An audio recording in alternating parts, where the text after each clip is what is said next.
नमस्कार दोस्तों, स्वागत है आपका टारगेट फॉर आईक्यू में। और आज हम बात करने वाले हैं नवंबर मंथ की 2021 की करंट जितनी भी करंट अफेयर्स है उसकी एक शॉर्ट और क्रिस्प समरी आपके लिए, जो कि आपके एग्ज़ाम के लिए काफ़ी हेल्पफुल प्रूव होगी। तो हम नवंबर मंथ के जितने भी इम्पोर्टेंट पॉइंट्स है, जितने इंपॉर्टेंट इवेंट्स है, उसमें जो जितने भी मेजर इवेंट्स है जो आपके एग्ज़ाम पर्सपेक्टिव से किसी भी एग्ज़ाम के हों उनके लिए इम्पॉर्टेंट है। तो शुरू करते हैं इस वीडियो के साथ। और इस वीडियो एक चीज़ और मैं इम्पॉर्टेंट आपको अनाउंसमेंट करना चाहूँगा कि इस इम्पॉर्टेंट वीडियो के दो पार्ट्स हैं, तो इसका दूसरा पार्ट देखना ना भूलें। शुरू करते हैं। अब फर्स्ट है न्यूज़ है 19 meet of Shanghai cooperation organisation की। देखिए, शंघाई कोऑपरेशन ऑर्गेनाइजेशन की अभी रिसेंटली एक मीटिंग हुई है और इसमें ये 19th मीट थी इस ऑर्गेनाइजेशन की, जो कि न्यू दिल्ली में हुई है। और इसमें जो प्रोटोकॉल लिया गया है वो है preventing and combating growing manners of human trafficking. ठीक है, ह्यूमन ट्रैफिकिंग को लेकर जितने भी सारे स्टेप्स हैं उसको लेने के लिए इसमें इस मीटिंग में ये एजेंडाज डिसाइड किए गए हैं। और सेकेंड पॉइंट जो है वो करंट चेयर ऑफ एससीओ यानी कि शंघाई कोऑपरेशन ऑर्गेनाइजेशन की जो करंट चेयर है, मतलब जो एक प्रेसिडेंसी आप कह सकते हैं कि इस हर एक ऑर्गेनाइजेशन की हर साल हर एक कंट्री के पास प्रेसिडेंसी होती है। तो इस साल जो है शंघाई कोऑपरेशन ऑर्गेनाइजेशन की जो प्रेसिडेंसी है वो ताजिकिस्तान के पास है, जो कि एक इंपॉर्टेंट पॉइंट है और एग्जाम के पर्सपेक्टिव से पूछा जा सकता है, तो इसे नोट करें। थर्ड है SU was founded at a summit in Shanghai. SU की जो स्थापना हुई थी, फाउंडेशन जो थी वो शंघाई में एक समिट हुआ था 2001 में बाय द प्रेसिडेंट ऑफ, उस टाइम पे 5 कंट्रीज ऐसे थे जो जिन्होंने एक समिट ऑर्गेनाइज की थी शंघाई में। और उसमें थे Russia, China, Kyrgyzstan, Kazakhstan, Tajikistan और लेटर फिर ज्वाइन किया उज़्बेकिस्तान ने। ठीक है, इंडिया और पाकिस्तान को इसका परमानेंट मेंबर बनाया गया 2017 में। ये आप नोट करें, 2017 में इसको परमानेंट मेंबर बनाया गया। और शंघाई कोऑपरेशन ऑर्गेनाइजेशन का जो हेडक्वार्टर है वो है बीजिंग में। तो ये सारे पॉइंट्स जो है वो इस न्यूज़ के इंपॉर्टेंट पॉइंट जिन पे क्वेश्चन आराम से आप एक्सपेक्ट कर सकते हैं। मूव करते हैं दूसरे टॉपिक की तरफ। दूसरा टॉपिक है कि Gurpurab. Gurpurab propose to be world pedestrian day.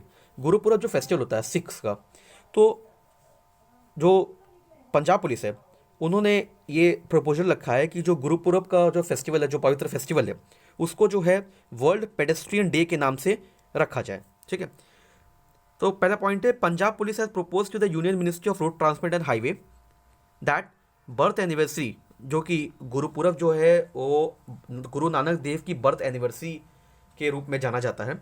और पंजाब पुलिस ने ये प्रपोज किया है union ministry for road transport and highway को कि इस दिन को वर्ल्ड पेडेस्ट्रियन डे के नाम से डिक्लेयर किया जाए।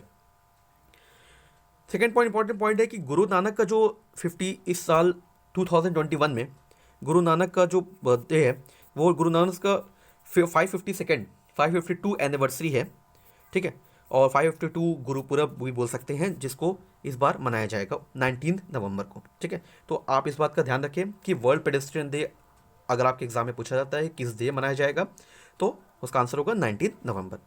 जो थर्ड इंपॉर्टेंट बात है कि गुरु नानक जी के बारे में कि he died in 1539 at Kartarpur Punjab. Kartarpur एक फेमस प्लेस भी है, रिलीजियस प्लेस भी है। करतारपुर जो पंजाब है, अभी इस समय अगर देखा जाए तो ये पाकिस्तान के रीजन में बिलोंग करता है। तो करतारपुर कॉरिडोर अभी काफ़ी न्यूज़ में भी रहा है, तो इस पर्सपेक्टिव से आपको ये इन्फॉर्मेशन होनी चाहिए कि he died in 1539 at Kartarpur Punjab, जो कि पाकिस्तान की टेरिटरी में आता है। ठीक है, तो इस इंफॉर्मेशन के बारे में ये काफ़ी है। देन सबसे इंपॉर्टेंट चीज़ इस पूरे साल की COP26 समिट। देखिए, COP26 समिट का फुल फॉर्म क्या है मैं आपको बता दूँ। Conference of parties, COP। ये समिट बेसिकली क्लाइमेट चेंज में जो तेज़ी से बदलाव हो रहे हैं, ग्लोबल वार्मिंग को लेकर के जितनी चिंताएं बढ़ रही हैं, अलग अलग रिपोर्ट्स आ रही हैं कि जो टेम्परेचर है अर्थ का वो काफ़ी तेज़ी से बढ़ रहा है, हीट वेव्स काफ़ी बढ़ रही हैं, वेदर का जो साइकिल है वो काफ़ी डिस्टर्ब हो रहा है, गर्मी में गर्मी ज़्यादा पड़ रही है, ठंड में ठंड कम पड़ रही है। तो ये सब क्यों हो रहा है? ये सब ग्लोबल वार्मिंग की वजह से हो रहा है, क्लाइमेट चेंज की वजह से हो रहा है। तो इसको रोकने के लिए, ताकि ह्यूमन बीइंग का जो एग्जिस्टेंस है वो लंबे टाइम तक सस्टेन किया जा सके, इसको लेकर के एक बहुत इंपॉर्टेंट मीटिंग होती है हर साल, जिसका नाम है COP मीटिंग, COP समिट, और इस साल इसका 26 समिट हुआ है। ठीक है, तो अब इसके बारे में क्या क्या इंपॉर्टेंट पॉइंट है ये हम देखते हैं, जो कि इस नवंबर मंथ का मैं कह सकता हूँ कि सबसे इंपॉर्टेंट न्यूज़ है, क्योंकि सारी दुनिया की नज़र इसी समिट पर है कि अब इसमें क्या इंपॉर्टेंट डिसीजंस लिए जाएंगे। ठीक है, सबसे पहले बढ़ते हैं। India to reach carbon neutrality by 2070। India ने अनाउंस किया, पीएम मोदी जी ने अनाउंस किया है कि इंडिया जो है कार्बन न्यूट्रलिटी, मतलब कि कार्बन का जो एमिशन है वो पूरी तरह से ख़त्म कर देंगे। कब तक? 2070 तक। ये इंपॉर्टेंट एक डेडलाइन है जो आपको याद रखनी है। ये कॉम्पिटिशन पूछा जाएगा कि क्या डेडलाइन इंडिया ने डिसाइड की है। As a part of 5-point action plan that included reducing emission 50% by, और जो अनाउंसमेंट किया है कि 2070 तक हम इसको पूरा कार्बन न्यूट्रलिटी डिक्लेयर कर, इंडिया को डिक्लेयर कर देंगे, वो एक 5 स्टेप्स के थ्रू डिक्लेयर किया है, जिसमें से एक वन ऑफ द स्टेप ये भी है कि जो 100% जो हमने डिसाइड अनाउंस किया है वो 2070 तक, लेकिन 50% जो इमिशन है, हम 50% तक इंडिया ने अनाउंस किया कि जो इमिशन है हमारा कार्बन का वो हम खत्म कर देंगे। कब तक? 2030 तक। Leader at the COP26 global climate conference have placed to stop deforestation. जितने भी लीडर्स हैं बड़े बड़े कंट्रीज़ के, उन्होंने COP26 ग्लोबल क्लाइमेट कॉन्फ्रेंस में ये प्रण लिया है, ये प्लेज किया है कि हम जो डिफॉरेस्टेशन है वो 2030 तक पूरी तरह से ख़त्म कर देंगे, एंड करेंगे, मतलब कि डिफॉरेस्टेशन को पूरी तरह से रोक देंगे। ठीक है, देन अगला पॉइंट है, India made this pledge at the conference of the parties at. अब ये इंपॉर्टेंट पॉइंट है एग्जाम के पर्सपेक्टिव से, जो पूछा जा जाएगा और क्या पूछा जाना चाहिए इनफैक्ट, कि ये जो COP26 की जो मीटिंग है वो कहाँ पर हुई है, तो वो हुई है ग्लासगो में। ग्लासगो है स्कॉटलैंड की एक सिटी है, ग्लासगो, वहाँ पर हुआ स्कॉटलैंड। देन ये भी अनाउंसमेंट की गई जो नॉन फॉसिल एनर्जी कैपेसिटी है उसको भी काफ़ी बढ़ाया जाएगा और 500 गीगावाट्स तक उसको किया जाएगा 2030 तक। देन इस पूरे मीटिंग का जो डिक्लेरेशन है वो उन्होंने एक पूरे डॉक्यूमेंट, जो सारे ये सब प्रण लिए, ये सब प्लेज डिसाइड किया है, उनका एक डॉक्यूमेंट डिसाइड किया, रोम डिक्लेरेशन। क्योंकि जो इस समय COP26 की जो प्रेसिडेंसी, मैंने आपको जैसे बताया कि जो हर कंट्री की, हर एक इवेंट की प्रेसिडेंसी किसी कंट्री के पास होती है, तो इस बार जो G20 की जो प्रेसिडेंसी है वो इटली के पास है, तो इसको लेकर के उन्होंने रोम डिक्लेरेशन अनाउंस किया है। ठीक है,